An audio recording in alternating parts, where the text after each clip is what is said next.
So I found a new favorite gun. Don't get me wrong, okay? The Floyd's Custom M&P, still one of my favorites. Still in heavy rotation for concealed carry. Still love it. Still 100% would recommend, if you own an M&P, hit up Floyd's and get some work done. I'll leave a link down on my website for that. Lately though, I've been looking at the 2011 platform. Last year, the 2019 version of STI Staccato P caught my eye. Kind of fell in love with it. Late in 2019, STI went ahead and did a redesign. They made the barrel a little bit longer. You know, aesthetically, it does not look the same. And I know, you know, looks don't matter, but actually they kind of do sometimes. As the coronavirus swept the globe, the number of 2019 Staccato Ps out there was going down as fast as the virus was spreading. We did manage, though, to secure an STI Tactical 4.0 that came to us from the guys down at Fifth Crusade down in Arizona. I'm going to throw a link in my website to their website. You should go check them out. They've got a lot of really interesting and hard to find items listed on their site. And honestly, their customer service is top notch, so you'll definitely want to go check their website out. Now, I know what you're thinking. This is not the 2019 Staccato P, and you would be right in that assessment. The Tactical 4.0, visually, functionality, essentially it is the same pistol. It's a little bit older, but everything else is essentially the same. Like a pubescent boy, I can't seem to take this thing out of my hand. The Tactical 4.0 actually comes with a steel frame, whereas the 2019 version of the Staccato P came with an aluminum frame. Some people may feel like the added weight given off by the steel frame over the aluminum frame is a little bit too much. The thing is, though, in 2020, when they made the new model of the Staccato P, they went back to a steel frame, so take that for what you will. I carried a steel frame Baby Eagle as my everyday carry for most of my life, and to me that extra weight is just fine. Doesn't make a bit of difference. So this Tactical 4.0 came to me sporting the exact same tree bark stipple grip module that the 2019 Staccato P had, that I actually kind of fell in love with. I find the tree bark pretty much close to being perfect. It's got a lot of grip to it. It's not overly sharp or jagged like some stipple patterns. It sits really nice in the hand, so I don't have a single complaint when it comes to that tree bark stipple. A lot of people were complaining about how this grip module was a little too bulky.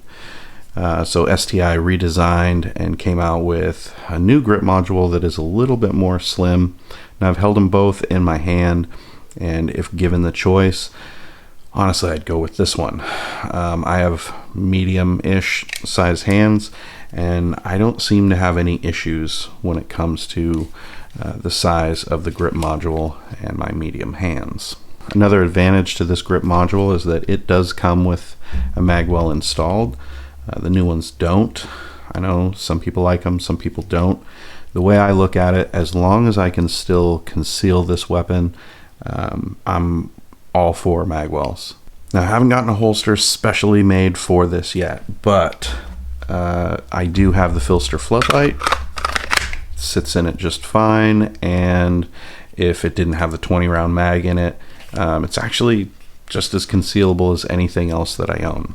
One of the things that I like about having a magwell, especially on a gun like this, is that when I get my support hand on there, I've got a nice little ledge for my pinky to rest. It's really comfortable, and I feel like I've got optimal control over the firearm when I've got both hands on it. Another advantage to this older grip module is the double undercut. Well, it's an advantage for me. So the new grip modules don't have quite as pronounced an undercut. You know, some people like it, some people don't. For me, the ergonomics with both of those are perfect.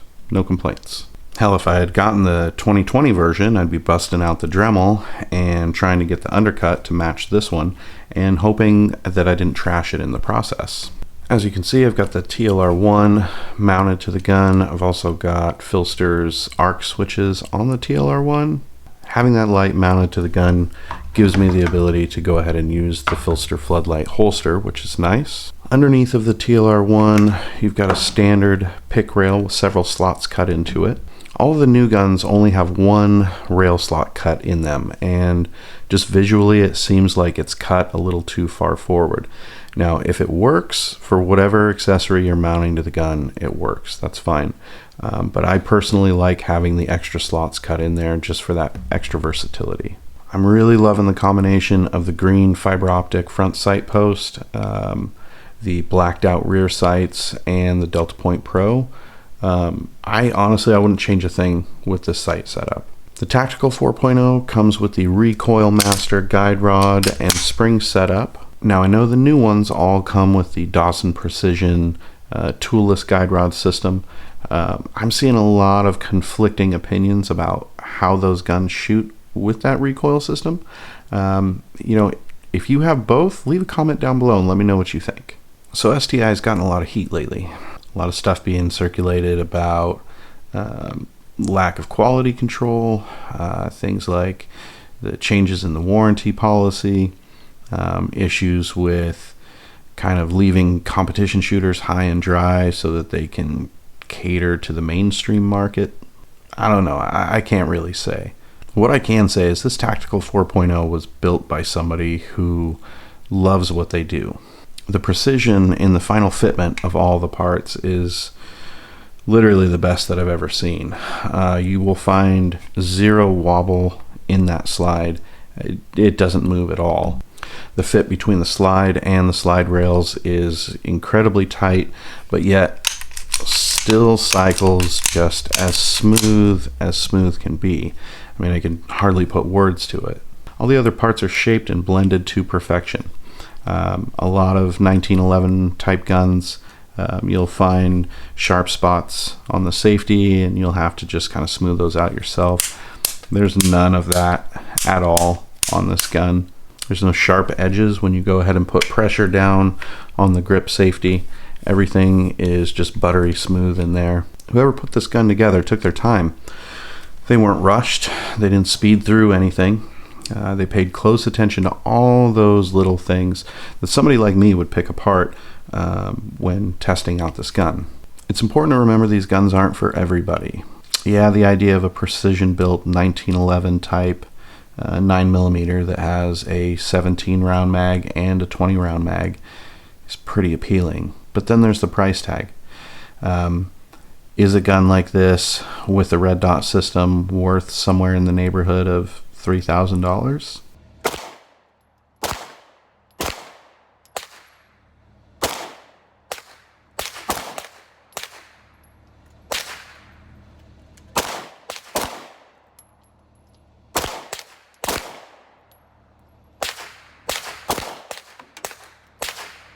Well, I did manage to get a little bit of shooting time in before the entire state shut down every place that there is to shoot.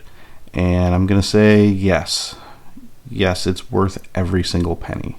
Now you can save a whole bunch of money by getting a Rock Island Armory double stack 1911 9mm if you can find one in stock, which I do plan to do once I can find one. Then you can take that gun, you can send it out, you can have it tuned, you can have parts swapped out, you can get it up to that same level that the STI comes as, but you're probably going to be real close to that same price point by the time it's all said and done with. If you're fine with running one of the budget 9mm 1911s, I mean, that's cool. Nobody's going to judge you. Well, I'm not going to judge you because I'm going to buy one myself. I'm just going to throw this out there though.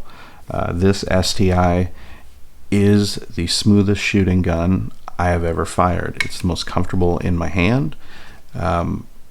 Honestly, I would probably consider trading half my pistol collection in for one of these almost any day of the week. Now, hopefully my state opens back up soon and I can get back to enjoying shooting in the outdoors like I would normally be doing. I don't have my hopes up because our governor is a complete jackass. But I will say, once I get some more rounds through this gun, I'll report back. As it stands, I did manage to get, I think, about 250, maybe 300 rounds out of it when I took it out for the initial testing. But I'd really like to see how it goes after a couple thousand rounds. As it stands right now, the gun's great. It's accurate. It shoots smoothly. I haven't had any failures. Of course, I don't have a shit ton of rounds through it yet. We'll get there. I feel like the STI is everything you would expect and more out of a gun that costs that much money. Whether or not it's worth it to you to spend that kind of cash, it's totally your decision. But honestly, I wouldn't hesitate. Now, don't forget to subscribe. I'm going to get a couple more videos knocked out with this thing. Hopefully in the next 2 weeks, the governor will go ahead and open my state back up and I can get out and do some real shooting. Bring it back. Let you guys know what I think.